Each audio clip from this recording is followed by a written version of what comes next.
జీవితంలో అన్నిటికన్నా పెద్ద నేరం ఏమిటంటే అమ్మకి చెప్పలేము అన్న పని మనం చేయడమే.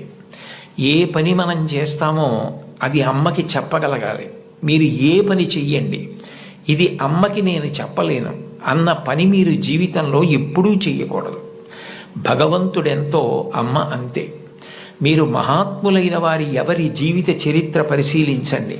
అమ్మకి నమస్కారం చెయ్యకుండా, అమ్మ గొప్పతనం చెప్పకుండా లేరు. ఈ రాష్ట్రానికి ముఖ్యమంత్రి చేసినటువంటి ప్రాతస్మరణీయులు టంగుటూరి ప్రకాశం పంతులు గారు తన జీవిత చరిత్రలో వ్రాసుకున్నారు.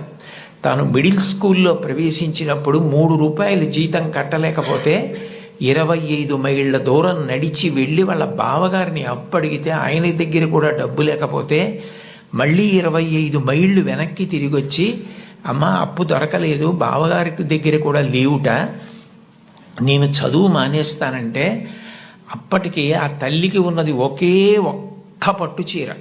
ఆ పట్టు చీర పట్టుకెళ్ళి ఆ రాత్రికి రాత్రి